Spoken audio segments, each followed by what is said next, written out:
जय श्री राधे कृष्णा मित्रों, आपका हमारे आध्यात्मिक साधनाएं चैनल पर हार्दिक स्वागत है। प्रिय मित्र, क्या आपका जीवन साथी किसी और के प्रेम जाल में उलझ गया है? क्या आपका रिश्ता किसी तीसरे की वजह से बिखरने लगा है? क्या आपका बच्चा किसी गलत रिश्ते में उलझकर अपना भविष्य तबाह करने जा रहा है और आप उसे ऐसा करने से रोक नहीं पा रहे हैं? क्या आप किसी को अपने जीवन से दूर हटाना चाहते हैं, लेकिन वह जाने के लिए तैयार नहीं है और जबरदस्ती आपके जीवन में रहकर आपको परेशान कर रहा है?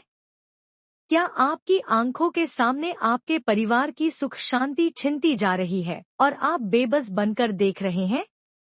यदि हाँ, तो अब आप निराश न हो, क्योंकि आज हम आपको एक ऐसी साधना के विषय में बताने जा रहे हैं जिससे आपकी ऐसी किसी भी समस्या का समाधान आसानी से हो जाएगा। मित्रों, जीवन में कई बार ऐसा समय आता है जब पति पत्नी, प्रेमी प्रेमिका या आपका किशोर बालक किसी अन्य गलत व्यक्ति के प्रेम जाल में फंस जाते हैं। ऐसे में वे उसी व्यक्ति की बात मानकर सारे काम करने लगते हैं।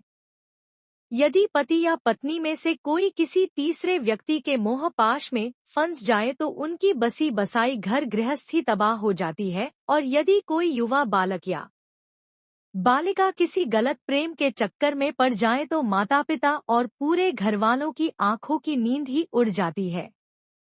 ऐसे हालात में घर का सारा चैन सुकून छिन जाता है और हर कोई तनाव में जीने को मजबूर हो जाता है। ऐसे संवेदनशील और जटिल मामलों में विद्वेषण मंत्र साधना एक सशक्त और प्रभावी उपाय के रूप में सामने आती है। यह साधना बिना किसी परेशानी या विवाद के दुष्प्रभाव पैदा करने वाले व्यक्ति या कारण को रिश्ते से दूर कर देता है।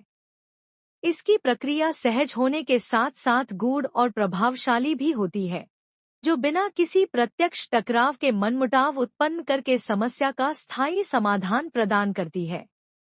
इसलिए जब रिश्तों में किसी तीसरे पक्ष की वजह से दरार पड़ने लगे या किसी व्यक्ति को स्वयं के या अन्य किसी अपने के जीवन से दूर करना हो, तब इस मंत्र का प्रयोग न केवल समाधान की दिशा में एक निर्णायक कदम होता है, बल्कि यह मन और परिस्थिति दोनों को शांतिपूर्ण तरीके से सुलझाने में भी सहायक होता है। आज हम आपको इस विशेष मंत्र की महत्ता, उसकी विधि और उससे प्राप्त होने वाले प्रभावों का विस्तार से परिचय कराएंगे, ताकि आप समझ सकें कि किस प्रकार यह विधि जीवन के ऐसे हालातों को पुनः सहजता से सामान्य स्थिति की ओर ले जाने में सहायक हो सकती है। तो आइए अब आपको इसकी विधि के विषय में बताते हैं। होली की रात्रि या नवरात्रि अथवा ग्रहण काल में दक्षिण की ओर मुँह करके इस मंत्र की 7 माला जप कर पहले इसे सिद्ध कर लें। मंत्र इस प्रकार है। आँख ढाक दोनों बगराई, अमुका अमुकी ऐसे लरे जस कुकुर बिलाई। आदेश गुरु सत्य नाम को।